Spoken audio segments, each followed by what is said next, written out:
कि जैसे हम बोलते हैं कि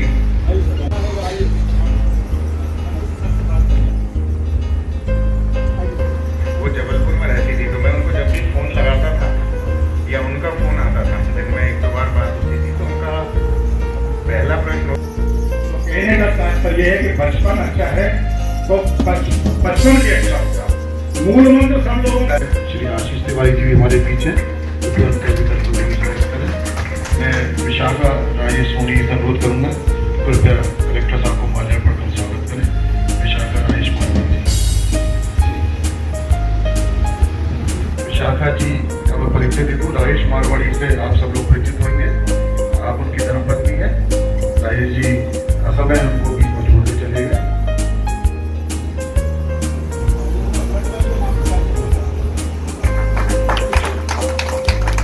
मैं धर्माधिकारी साहब से अनुरोध करूंगा कि सीओ जिला पंचायत श्री आशीष तिवारी जी का मालिक अशोक भाई तो हमारे अध्यक्ष से अनुरोध है कृपया मंच पर स्थान दें। श्री अशोक खंडेलवाल जी।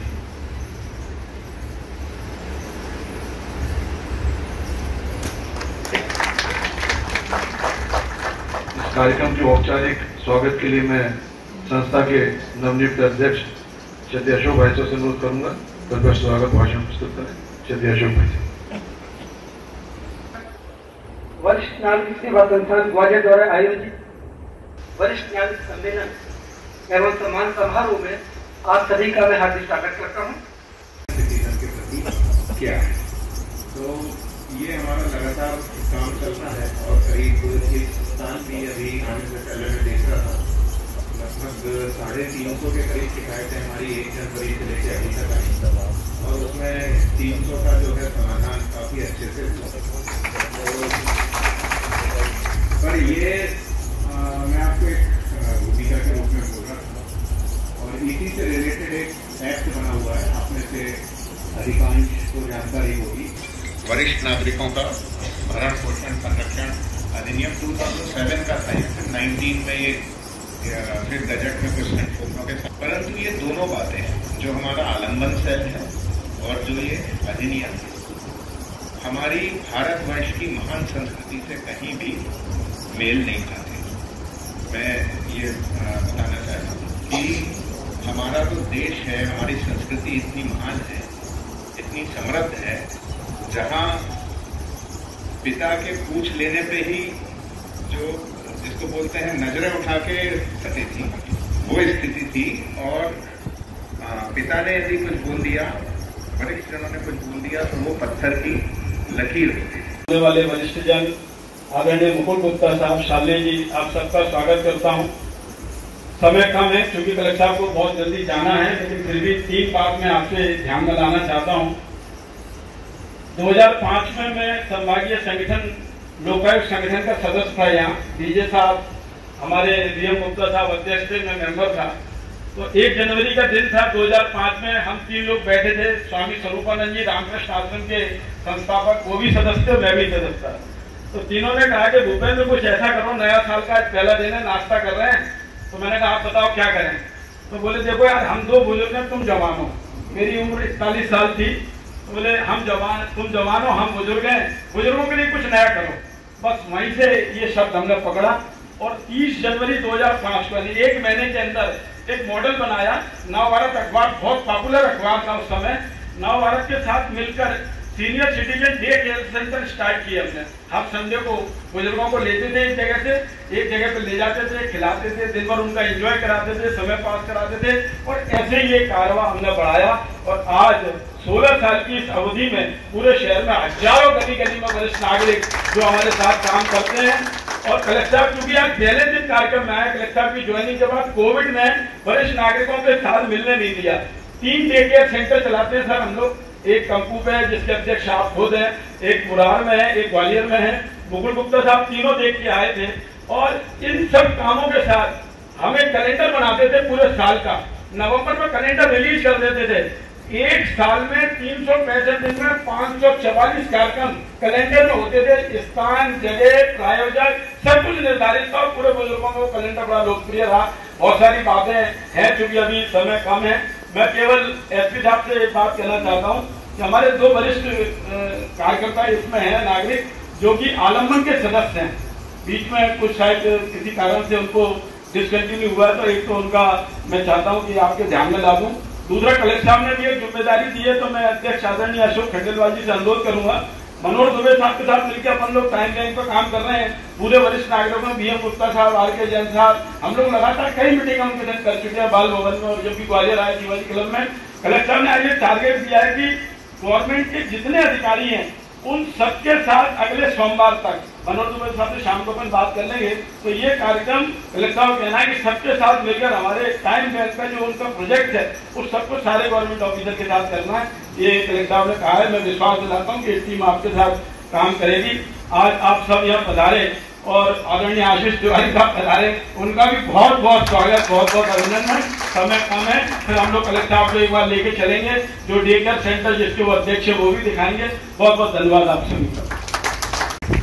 रेलवे में सुविधा बंद होगी, उसके लिए हमने आज सुबह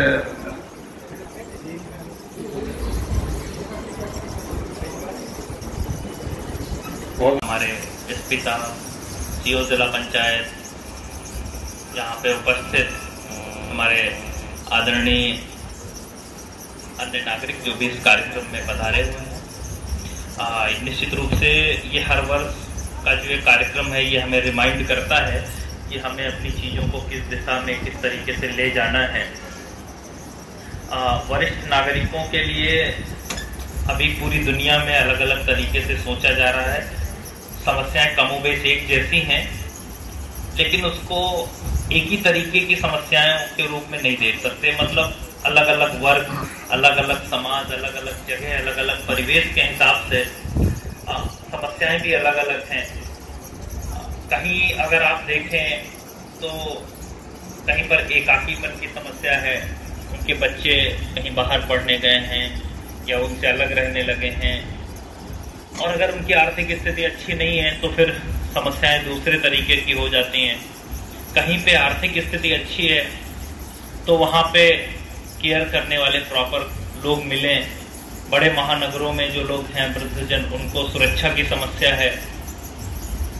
तो अभी ज्वाइंट फैमिली का कल्चर टूटा है, तो दूसरे प्रकार की भी समस्याएं हैं। तो इस तरीके से एक कैटेगरी में करके वृद्धजनों की समस्याओं को हम नहीं कह सकते, सबकी समस्याएं अलग अलग हैं। हम इस विषय पे बहुत ज्यादा आज बात नहीं करेंगे कि इसके लिए जिम्मेदार कौन है। हम तो ज्यादातर जो मेरा मानना है, व्यक्तिगत रूप से मानना है कि हमें हमेशा पॉजिटिव और अच्छे सॉल्यूशंस की ओर जाना चाहिए और हमें उन सॉल्यूशंस पे काम करना चाहिए। हमें अपने बुजुर्गों के लिए अच्छा वातावरण, हमें अपने बुजुर्गों की जो समस्याएं उनको दूर करने के लिए, और प्लस जो हमारी अगली पीढ़ी जो अभी जवान है, जिसको पता नहीं है कि कभी हमें बुजुर्गावस्था भी आएगी, जिसे पता नहीं है कि कभी हमारे सामने भी इस प्रकार की समस्याएं आएंगी, तो उसके लिए तैयारी और उसके लिए हम क्या कर सकते हैं वो करना बहुत ज्यादा जरूरी है। क्योंकि होता क्या है कि जो प्रॉब्लम में है, जो समस्या में है, वो और जो समस्या में नहीं है उसके अप्रोच में अलग अलग अंतर होता है। तो जब तक दोनों लोगों का विचार, दोनों लोगों का अनुभव एक साथ नहीं आएगा, तब तक समस्याओं का समाधान संभव नहीं है। इसलिए एक समग्र रूप से हम सभी लोगों को काम करने की जरूरत है। अभी हमारे जैन साहब कह रहे थे कि टाइम बैंक पे काम करने के लिए, तो एक हमारे सीनियर आयुष ऑफिसर हैं मनोहर दुबे सर, तो उन्होंने अभी टाइम बैंक का कॉन्सेप्ट इसी तरीके की समस्या के समाधान के लिए लॉन्च किया है। टाइम बैंक का ये कॉन्सेप्ट है कि आप जैसे पैसे का इन्वेस्ट बैंक में करते हैं अपने रिटायरमेंट के लिए, तो वैसे ही आप टाइम इन्वेस्ट करिए। आप जब जवान हैं तो किसी के लिए काम करिए, और जब आप बुजुर्ग होंगे आपके उस अकाउंट में उतना टाइम रहेगा, और जो लोग उससे जुड़े रहेंगे वो फिर आपके लिए काम करेंगे और उनके लिए फिर कोई भविष्य में काम करेगा। ये कॉन्सेप्ट उन्होंने दिया हुआ है। इसमें कोई ऐसी बात नहीं है कि आप किसी बुजुर्ग की मदद कर रहे हैं तो आपको पुण्य लाभ होगा, आप बुजुर्ग की मदद कर रहे हैं तो ऐसा। वो सिंपल उसका कॉन्सेप्ट ये है कि आप बैंक में इन्वेस्ट कर रहे हैं, आप टाइम इन्वेस्ट कर रहे हैं, उसके बदले आपको टाइम मिलेगा। तो मतलब जिस तरीके से एक फाइनेंशियल ट्रांजैक्शन होता है उसी तरीके से टाइम का ट्रांजैक्शन होगा। क्योंकि टाइम बहुत इंपॉर्टेंट है। एक समय के बाद जब हम बुजुर्ग होते हैं तो हमें ऐसा लगता है, शायद सभी को लगता होगा जिनकी आर्थिक आवश्यकताएं पूरी हो जाती हैं, उनकी सेकेंडरी फिर आवश्यकता यही होती कि हमारे पास कोई ना कोई टाइम देके बैठे। और फिर कई बार पीढ़ी अंतराल हो जाता है, हमारी जो एक पीढ़ी बैठती है हमारे बुजुर्गों के पास, उसको लगता है कि इनकी बातें बोर हैं, इनकी बातें सुनने योग्य नहीं, कौन सुने। तो ऐसी बहुत सारी बातें होती हैं जिससे दिक्कतें पैदा होती हैं। तो उस कोई आपको जरूरत है, आपने किसी के साथ 1 घंटे बैठ के उसकी बात सुनी, उससे चर्चा परिचर्चा की, तो कल को आपके साथ भी कोई बैठ के 1 घंटे आपकी बात सुनेगा, चर्चा परिचर्चा करेगा। इसके अलावा जो आपने बताया कि डे केयर सेंटर जनरली एक अच्छा उदाहरण है, एक अच्छा काम करने का, कि जहाँ पे सब लोग इकट्ठे हो रहे हैं, अपनी हॉबी परसू कर रहे हैं, मैगजीन पढ़ रहे हैं, आपस में चर्चा परिचर्चा कर रहे हैं। इस तरीके से जो एक सल्यूशन निकालने की बात है, उस पर हम सभी लोगों को काम करने की जरूरत है। बेटर ये है कि हम ऐसा एनवायरनमेंट क्रिएट करें, हम ऐसा वातावरण क्रिएट करें कि कभी भी बुजुर्गों को एकाकीपन लगे नहीं, एकाकीपन की जरूरत न महसूस हो। और लेकिन फिर भी अभी आजकल जैसे जैसे हमारी आर्थिक तरक्की बढ़ रही है, जैसे जैसे चीजें बढ़ रही हैं, वैसे वैसे किसी के बच्चे विदेशों में नौकरी कर रहे हैं, किसी के बच्चे एक छोटे शहर से बड़े शहर में नौकरी कर रहे हैं। कई बार बुजुर्ग वहां जाके हमेशा रहने में कंफर्टेबल भी नहीं है, उन्हें लगता है कि उन्हें अपने एरिया में रहना चाहिए, उन्हें अपने समय में अपने, तो उनको फिर एक वातावरण देना, वहां के लिए डे केयर सेंटर बहुत उपयोगी हो सकते हैं। इसी तरीके से दूसरे बहुत सारे हमारे प्लेटफॉर्म तैयार हुए हैं कि हमारे वरिष्ठ नागरिकों को अलग अलग सुविधाएं मिलनी चाहिए, अभी एक ज्ञापन दिया गया। और फिर अगर जिनकी आर्थिक स्थिति अच्छी नहीं है या जिनको स्वास्थ्य की तकलीफ है, उनके लिए भी बहुत सारी संस्थाएं, बहुत सारे एनजीओ काम कर रहे हैं। अभी ये कोरोना काल में निश्चित रूप से बहुत बुजुर्गों को दिक्कत आई। कोरोना ने सबसे ज्यादा तकलीफ अगर किसी को दी तो हमारे बुजुर्गों को दी, क्योंकि इम्यूनिटी पावर और वो सब इशूज थे। लेकिन अभी हमने वैक्सीनेशन कराया है और उससे आप सब लोगों ने बहुत अच्छा काम किया। तो फिर से जो ये सब पुरानी चीजें, किसी भी प्रकार की आपको जरूरत है, आप हमसे कांटेक्ट कर सकते हैं, मिल सकते हैं। भूपेंद्र जैन साहब जो है हमेशा मदद में आगे रहते हैं, वो भी हमसे समय समय पर बहुत सारी सामाजिक कार्यक्रमों के संदर्भ में समय समय पे जो बहुत सारी योजनाएं हैं उसके बारे में काम करते रहते हैं। तो हम उनके साथ बैठ के इस प्लान को, इस कार्यक्रम को और भी अच्छा बनाएंगे। और जहां हम लोग बात करके इस टाइम बैंक वाले कॉन्सेप्ट को भी आगे बढ़ाएंगे, हमारा ये प्रयास रहेगा कि आप सब लोगों की जिंदगी सुलभ हो, हमारे प्रशासन को भी आपका आशीर्वाद प्राप्त होता रहे। अंतर्राष्ट्रीय वृद्धजन दिवस के अवसर पर मैं एक बार फिर से आप सभी लोगों को प्रणाम करता हूँ। निश्चित हम लोग भूपेंद्र जैन के पास अगर कोई समस्या आती है तो निश्चित हम लोग आएंगे। मैं कार्यक्रम को आगे बढ़ाता हूँ और अतिथियों के मन में हमारे स्मृति रहे। मैं उदित चतुर्वेदी से अनुरोध करता हूँ, कृपया विकास लालकारी से अनुरोध करता हूँ, कृपया SP श्री अमित सांगी साहब का स्मृति चिन्ह दें। श्री नवरत्न दुर्गे से अनुरोध है, कृपया मुकुल गुप्ता जी को स्मृति चिन्ह प्रदान करें। श्रीमती पंचायत श्री आशीष तिवारी जी को स्मृति चिन्ह प्रदान करें।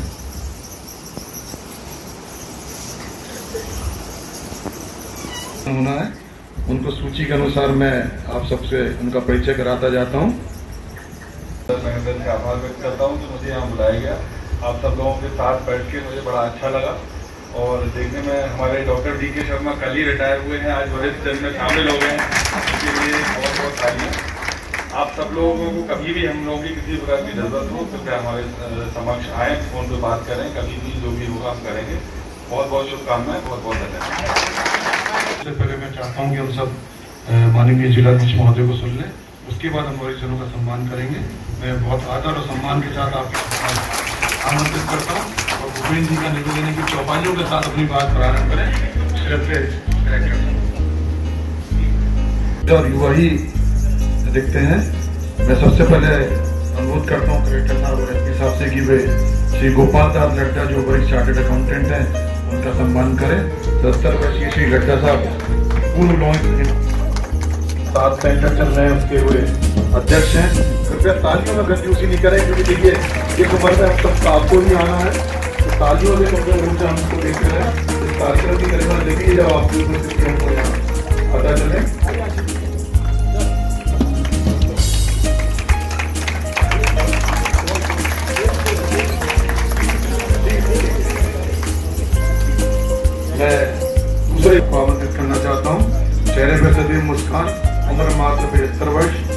के प्रेरणा स्रोत, रोटरी के पूर्ण गवर्नर और मेरे जैसे अनेक लोगों को सामाजिक क्षेत्र में कार्य करने का मौका दिया।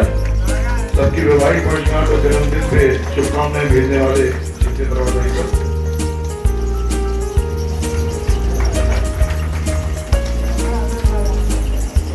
अब परिचय ऐसे डॉक्टर साहब का जिनके खुद के परिवार में 48 डॉक्टर हैं। डॉक्टर अजीत प्रकाश दीवान नर्सिंग होम का नाम मेरे ख्याल से शायद सभी को पता होगा। डॉक्टर अजीत प्रकाश दीवान साहब 85 वर्ष की आयु, लेकिन तो अभी भी अपने अस्पताल में प्रातः पहुंच के सायकाल तक सबको सेवा देते हैं। ऐसे डॉक्टर अजीत प्रकाश दीवान की कृपया मैं ताली बजाने का आप सबसे अनुरोध करता हूँ।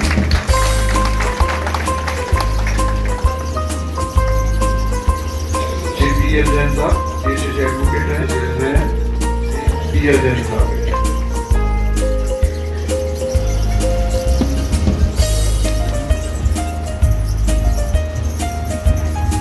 श्री सुमित चंद जैन समाज की विभिन्न संस्थाओं में आप सक्रिय हैं। श्री सुमित चंद जैन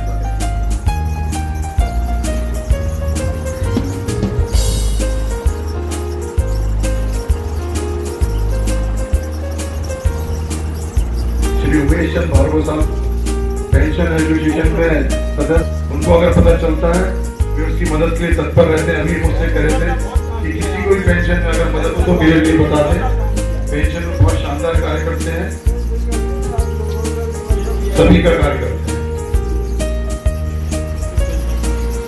उनके पुत्र श्री अमित भार्गव जी यहाँ पर आए हुए हैं, उनका स्वागत करता हूँ।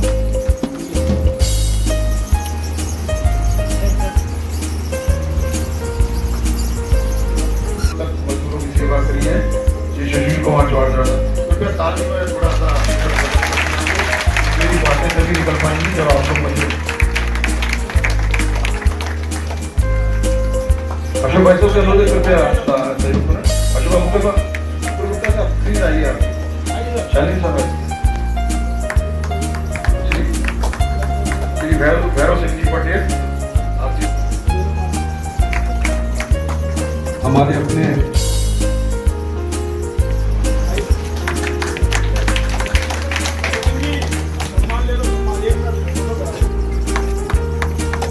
और सक्रिय कार्यकर्ता, जवाहरलाल नेहरू विश्वविद्यालय से सेवानिवृत्त।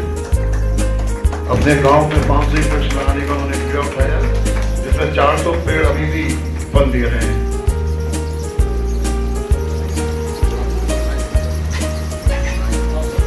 श्री राधे श्याम खंडाल साहब MITS से 1967 के pass out. Shri Radhe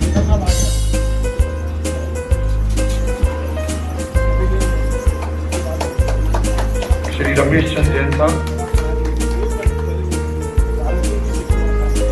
doctor Bharat Singh Chakrawal साहब, आप गांधीनगर में रहते हैं, होम्योपैथिक के चिकित्सक हैं और निःशुल्क दवा उपलब्ध कराते हैं। डॉक्टर भारत सिंह चक्रवाल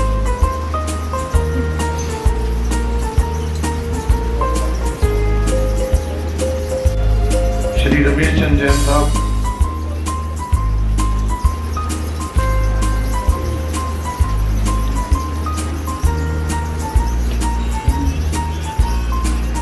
सदस्य हैं शिक्षा संयोजक हैं जैन छात्रावास में।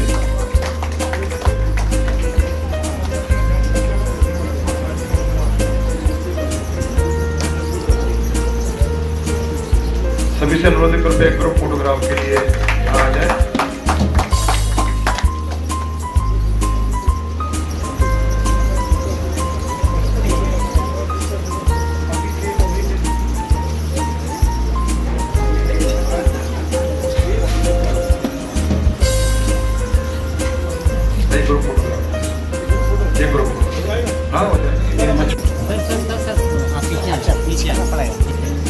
और पीछे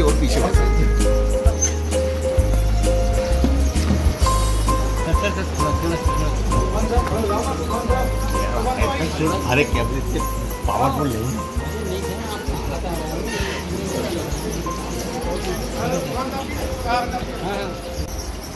इतना परोपकार का काम कर रहे हैं हम सब लोगों का। मैं प्रताप हायर सेकेंडरी स्कूल में अध्यापक था, 2017 में रिटायर हो गया। सबसे जो है अपने परिवार में हम सभी लोगों से, हमारे अशोक भाई तूफान, नाम तूफान, लोगों ने कहा सहारा दे, उनके तूफान की जरूरत ही नहीं, तो सहारा की। हमारे भार्गव साहब जी है, डॉक्टर दीवान साहब जी, और ये खास एक प्रेरणा के स्रोत हमारे जवाहरलाल साहब हैं। जवाहरलाल साहब हमने कभी गाड़ी से चलते नहीं देखा। बातचीत में भी निश्चित ये बात उनको सत्य है, बच्चों की बुरी चीजों की निगाह होती है। हमारे उनके परिवारजनों द्वारा बुजुर्गों को प्रताड़ित किया जाना आदि अनेक मुद्दे हैं जो बुजुर्गों के जीवन को प्रभावित करते हैं। इस संबंध में समाज में जागरूकता बढ़ाने के लिए आज का दिन समर्पित किया गया है। इसके अतिरिक्त वृद्ध लोगों के द्वारा समाज को, जैसे हमारे प्रधानमंत्री नरेंद्र मोदी के नरेंद्र सिंह जी अनमोल कदम हैं, ऐसी हमारे ग्वालियर के लिए भूपेंद्र जी हैं। एक ही बार हमारी केवल भेंट हुई थी, वो सोचम भदौरिया जी के। पंडित जी मेरे लायक कोई काम हो बताना, संकोच मत करना। आज उनके भी दर्शन हो गए और पूरे शहर की कानून व्यवस्था को संभालने वाले माननीय अमित गांधी जी। ठीक, मैं कहता हूं सब लोगों से, आप सब लोग जैसे बाल गोपालों की सेवा करते हो भगवान बाल कृष्ण की, ऐसे ही अगर बच्चों को नहीं खिलाया है तो नातियों को नातियों को जरूर खिलाओ, चाहे वो बेटी के हो चाहे बेटे के हो। अगर वृंदावन में रहना है तो राधे राधे खाना हजम हो जाएगा। कि कई लोग व्रत करते हैं एकादशी का, सोमवार का, गुरुवार का, इस बुढ़ापे पे एक ही व्रत कर लो, मौन व्रत कर लो। अगर बेटा गर्म है आप मौन हो जाओ, बहू गर्म है मौन हो जाओ। माता पिता की नसीहत बच्चों को सदैव बुरी लगती है, पर माता पिता की वसीयत सबको अच्छी लगती है।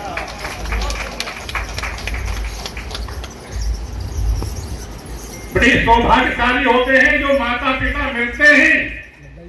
बड़े लोग मैं यहीं से आदेश हुआ, वैसे तो आप बिना बुलाए आए हैं, ठीक है ना? ठीक है, धन्यवाद। आज का कार्यक्रम बहुत ही इतना सुचारू रूप से किया गया है कि मैं तो इसका कोई वर्णन नहीं कर सकती। हमारे जो स्वामी साहब और मंच पर मेरा आत्मा जितने भी महानुभाव है, सबको मेरा नमस्कार। पधारे हुए सभी भाइयों को, बहनों को। बहुत अच्छा सुन रही थी मैं कि वाकई में अपने को अपने घर को ही आश्रम बना ले तो सबसे अच्छा है। अगर छोटे की बात हम माने और हमारी बात छोटे माने तो घर अपने आप ही स्वस्थ बन जाए। अब इस कोरोना काल में मेरे साथ 2 साल होने को आज मैं पहली बार घर से बाहर निकली, क्योंकि बच्चों ने सख्त मना कर दिया था। कहने को मैं डॉक्टर हूँ, पेशेंट देखती थी, पर उन्होंने कहा नहीं, आप नहीं जाएंगी, हम देखेंगे पेशेंट। और हमें बच्चों की बात माननी थी। उसका कारण था कि अगर मैं बीमार पड़ती हूँ तो उनको देखना है, और अगर वो देखना है तो मतलब 2 लोगों को कोरोना हो जाएगा। ये सोच के हमने उनकी बात मानी।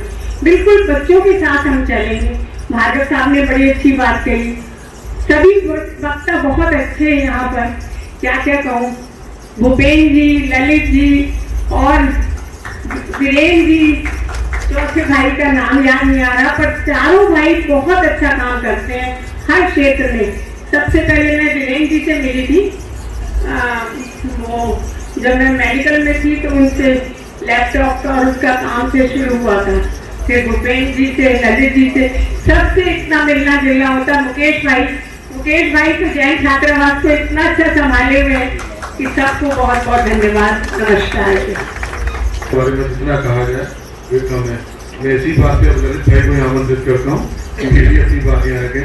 स्वागत करें। मैं एसपी साहब की अनुमति से आदरणीय लड्डा साहब को यहाँ 2 मिनट के लिए आमंत्रित करना चाहता हूँ। छत्र गोपाल दासी लड्डा, जिनका आज हम यहाँ सम्मान भी करने जा रहे हैं, और समर्पण हेल्थ केयर के नाम से एक चेन उन्होंने प्रकृति के रिवाज वालों चालू करिए, मैं अनुरोध करूँगा उस पर अपना उद्बोधन दें। सीधे लगता स्वामी जी, पुलिस अधीक्षक ग्वालियर गुप्ता जी और मेरे सम्मानीय सभी बहुत अच्छा अवसर है। सभी अपने वालों से मिलने का मुझे मौका मिला है, क्योंकि कोरोना काल था, 20 महीने से कुछ भी नहीं हुआ था, न किसी की शर्त देखी थी, न मुलाकात हुई थी, न बातचीत हुई। मौके पर इस आयोजन में सम्मिलित होकर आप सबसे मिलने का अवसर मिला है, बहुत अच्छा लगा है। मैं तो आपको एक छोटा सा दस्तान सुनाना चाहूँगा। बहुत पहले की बात है, अपने आप ग्वालियर में CS आंग्रे साहब हुआ करते थे, आंग्रे दिल्ली में, तो उनके यहाँ इनकम टैक्स की रेड हुई।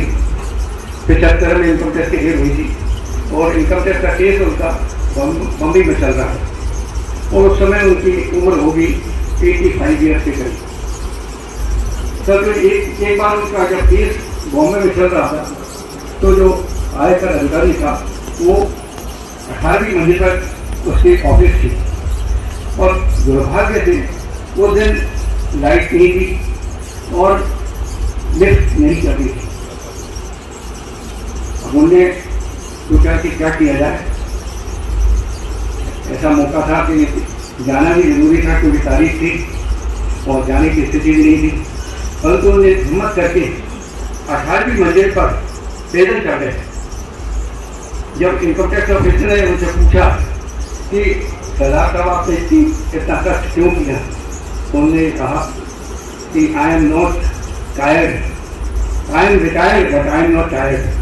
तो हमारे को गतिशील न होकर हमें अपने को स्वस्थ मानसिकता के साथ सब कार्य करना चाहिए और अपने को हमेशा यंग मानना चाहिए, तभी हमारा कार्य बहुत अच्छा है। धन्यवाद।